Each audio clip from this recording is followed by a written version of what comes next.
Experiment number 10 part 5।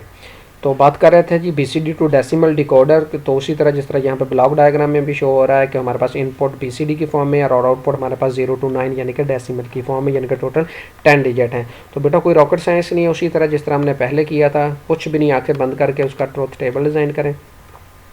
ये देखें जी, ये हमने उसका ट्रुथ टेबल डिज़ाइन किया। फिर उसी के अगेंस्ट हम क्या करेंगे, जो उसकी एक्सप्रेशन है, ये मैंने नीचे पॉइंट लिख दिया है, ये आपके लिए होम टास्क है, घर में बैठ के इजीली करें, प्रैक्टिस के लिए है।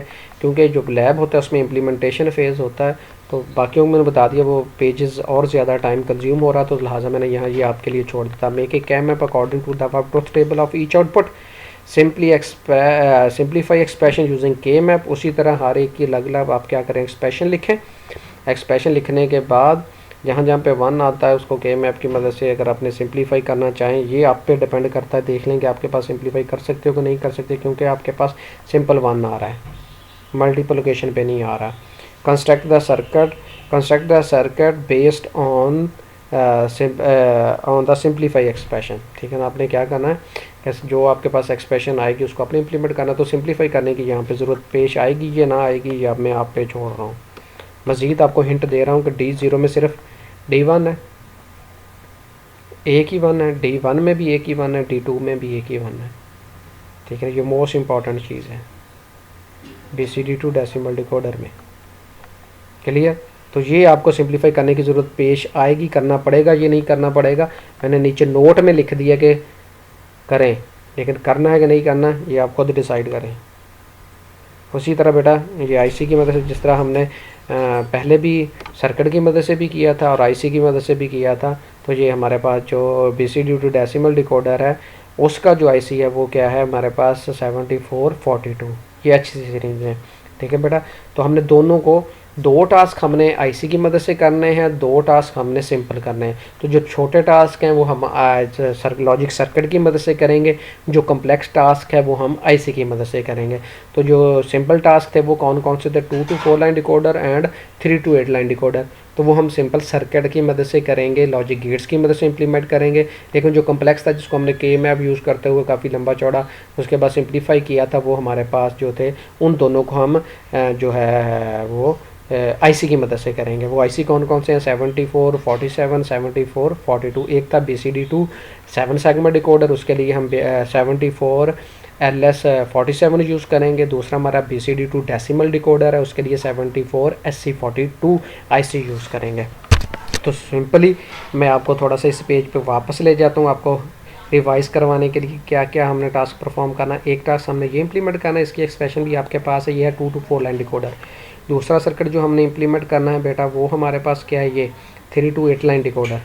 ठीक है ना, उसके बाद हमने ये BCD टू 7 सेगमेंट भी किया है, ये सर्किट की मदद से। ये देखें सारा कुछ हमने सिंप्लीफाई करने के बाद सर्किट बनाया, लेकिन इसको आप अपनी प्रैक्टिस के लिए तो कर सकते हैं, लेकिन आज के टास्क में ये सर्किट की मदद से इंप्लीमेंट करना आपके टास्क में शामिल नहीं है, इसको आपने आईसी की मदद से करना है।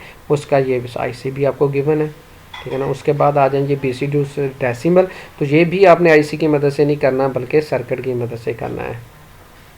उसके बाद आ जाते हैं बेटा ट्रुथ टेबल। ये देखें जो उसी तरह ट्रुथ टेबल हमारे पास अवेलेबल है,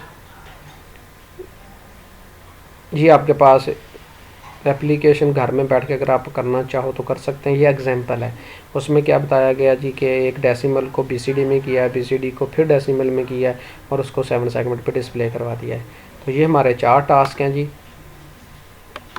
construct a circuit of 2 to 4 line decoder, construct a circuit of 3 to 8 line decoder. उसके बाद task number 3, construct a circuit of BCD to 7 segment decoder using ICs, और वो आईसी कौन सा है, 74 LS 47। उसके बाद construct a circuit of BCD to decimal decoder circuit using IC, तो ये भी आईसी, तो इसके लिए आईसी कौन सा यूज़ होता है, 42 SC 42। तो अब मैं आपको थोड़ा सा इसके जो है वो, क्योंकि बाकी सर्किट तो हमारा उसी तरह ही है, तो जो आज एक नई चीज़ आई है वो क्या आई है आपके पास 7 सेगमेंट आया। तो उसी तरह बेटा पिक डिवाइस में जाएंगे, आपको दिखा देते हैं कि कैसे आपने इसको सिलेक्ट करना है। उसी तरह 7 लिखें और SEG लिख दें, स्पेस ना दें।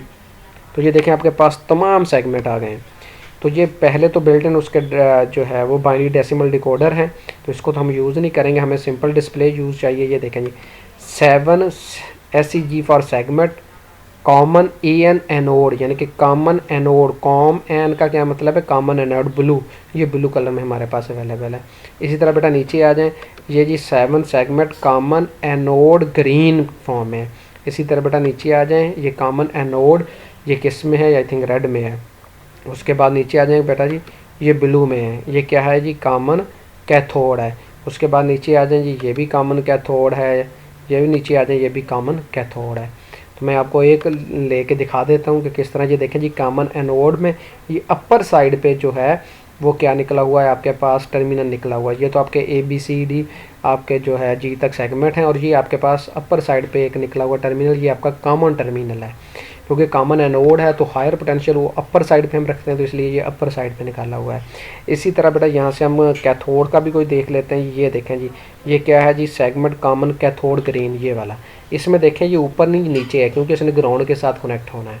तो हम कॉमन एनोड कॉन्फ़िगरेशन को आपको बता देते हैं कि कैसे यूज़ करना है। ये लें जी, ये हमारे पास आ गया। जो IC यूज़ करेंगे, इसको थोड़ा सा जूम भी कर लेते हैं बेटा ताकि और क्लियर हो जाए। ये लें जी, तो ये आपके ABC टर्मिनल आ जाएंगे। इसको आपने VCC के साथ आपने कनेक्ट करना है। तो बेटा उसी तरह जो है वो आप आ जाएं सिग्नल में। ये आपके पास देखें, ये देखें एस सिग्नल लिखा है, सोर्स है हमारे पास, सिग्नल जनरेटर है, जनरेटर मोड है। यहाँ पे आए तो ये डिफरेंट सिग्नल आपके पास अवेलेबल हैं। आपने DC सिग्नल को लेना है, ये सिलेक्ट किया, यहाँ पे कनेक्ट कर दें और इसको इसके साथ कनेक्ट कर दें।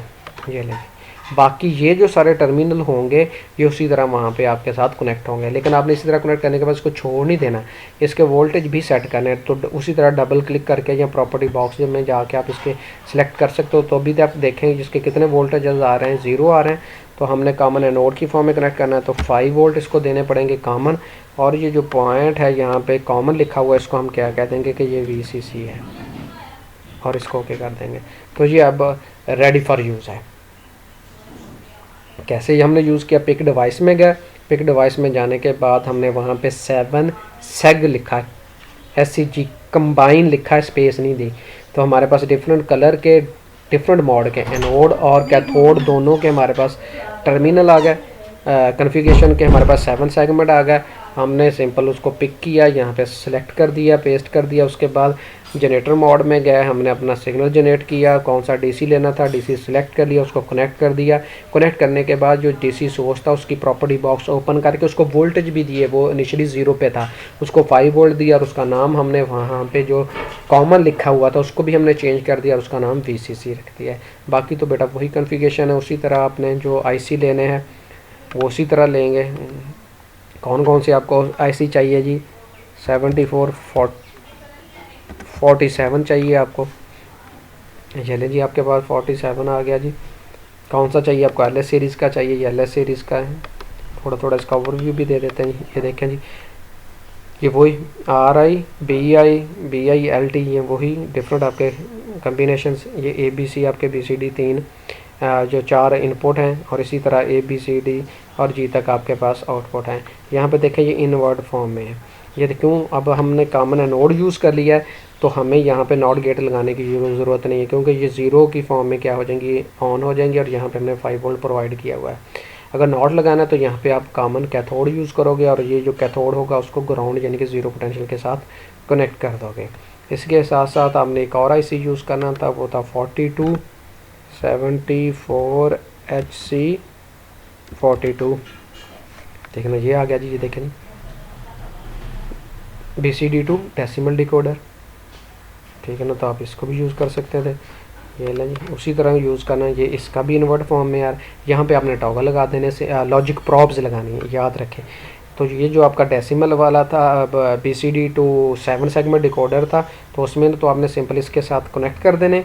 लेकिन ये क्या था, एक लाइन एक्टिवेट हो गई वो वाली, वो जो था आपका BCD2 डेसिमल पॉइंट वाला डेसिमल डिकोडर। तो उसमें क्या करना, यहाँ पे सिंपल आपने क्या लगा देनी है, अपना जो था वो लॉजिक प्रॉब लगा देनी। वो देखेंगे कि कौन कौन सी लाइन वो एक्टिवेट कर रहा according to depending code. Clear बेटा, तो यहाँ पे जो कोड दोगे उसकी रिस्पेक्टिव जो लाइन होगी वो 0 से 9 तक, ये देखें यहाँ पे नज़र भी आ रही है, 0 से 9 तक वो क्या हो जाएगी, ऑन हो जाएगी। लेकिन यहाँ पे आपने कंफ्यूज नहीं होना, ये देखें उसकी क्या है, इनवर्ड फॉर्म में है। तो आपने यहाँ पे नॉट गेट लगाएंगे, नॉट गेट लगाने के बाद फिर उसको